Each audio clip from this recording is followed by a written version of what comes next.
on stage right now. Put you on stage. Thomas, dang.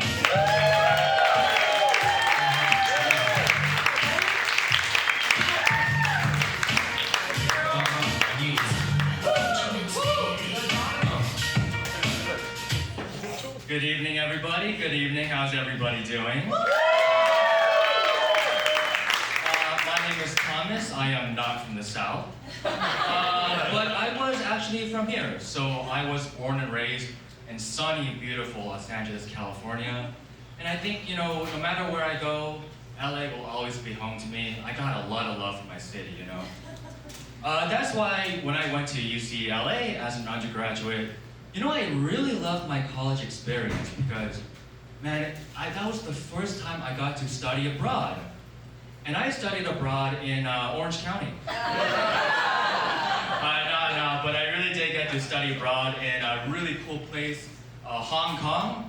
So not only was it really fulfilling for me to explore a brand new place, really different place, but I also got to explore my cultural heritage. So I am Chinese, but really I'm Chinese American. And us Americans, we don't bargain for like small everyday things, right? So I guess with that all set up, there I was in Hong Kong one day. I want to bring home a souvenir with me. Walking down the night market, I see a guy selling T-shirts. And I go up to him and ask him, "Oh, hey, how much for one T-shirt?" And he tells me $10. And it was embarrassing. Like I said, I'm an American. I didn't know I was supposed to bargain, so I just pulled out the 10 from my pocket and said, "Okay, here we go, man." And then he went like, "Whoa, dude, it's okay, man. You can have the T-shirt for $7." So that was my experience being looked at like I was a wolf in sheep's clothing, right? Another thing about me, I was born in the year 1997, which makes me barely Generation Z. Like I'm right there on the cusp between the Gen Zs and the Millennials. And it's hard, it's hard sometimes because I feel like a social outcast sometimes. I feel like I don't solidly belong to either one of these generations. For example, I was called the boomer of my friend group. I know, right? I know. But with old age comes wisdom.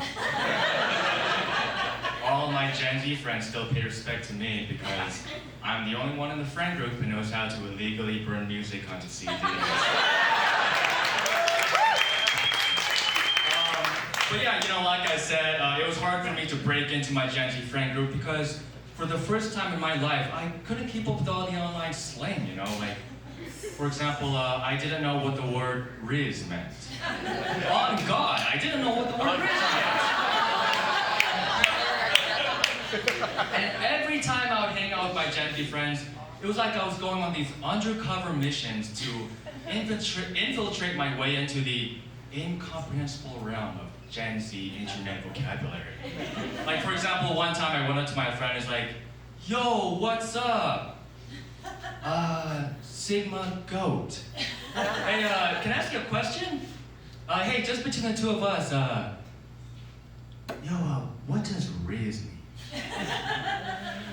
So that was my experience. Another thing about me. Third thing about me is I recently became a public transit enthusiast. Yeah, I've been here all my life, and man, I think there are too many cars in LA, not enough room, and man, I think I just really like trains, I think what actually first got me into it was that they're building a 200-mile-per-hour bullet train that'll take you from here to SF in just 2.5 hours. But yeah, being a public transit enthusiast, not only did I learn all of the rail lines around the area, but I also learned all the differences between the experience of taking the bus versus driving a car. So we all know that experience, driving a car, what is it like? We get to choose and listen to our own music. When we're on the bus, we all have to listen to Gary singing. I'm not saying that's a bad thing, I'm really not. I'll give you another example in favor of taking the bus. So when you're on the bus, you can hop on, take a seat, just grab your iPhone and scroll through Instagram and laugh at memes. It's awesome. And actually, if you're really lucky, it's actually on a dedicated bus lane, and you'll zip by all the traffic. I really like that. So yeah, you can just relax, scroll their Instagram, right? But when you're driving, right? When you're driving, what do you have to do? You have to pay attention. You have to be constantly accelerate, brake, look over your shoulder, merge lanes, make unprotected left turns. And like, you have to be responsible for all this while still scrolling through Instagram.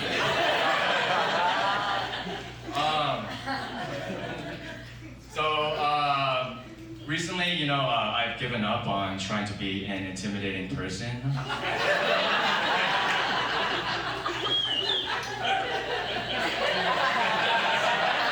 Yeah, I don't think the glasses ever helped. But I just say that because, actually, believe it or not, I used to be a serious bodybuilder. I went to the gym 5 days a week. I was pumping all this iron. I was on a nutrition program because I wanted to look like the 49ers linebacker, Patrick Willis. But that never worked out because even though I actually did gain a lot of muscle, but like throughout all that time, I never really felt like I was ever becoming more intimidating. Like, I would hop on the bus and this Gen Z kid would just tell me to get out of his seat. Like, I'm able to bench 200 pounds, my arms are hugging the sleeves of my shirt, but he still would tell me to just get out of his seat. One final example, I remember I was at a house party. And me and my teenage brain, right, I was thinking like, oh, John was like, you want to be cool at parties, gotta act tough, man. And then I see there's this guy standing across the room, and I don't know, he just keeps looking at me, right? And then I'm like, yo, what does this guy want? But then, eventually he actually makes his way over to me, and then, yeah, he actually said to me, yo, what's up, man? Nice muscles. Wait a minute, aren't you the guy who knows how to illegally burn CDs?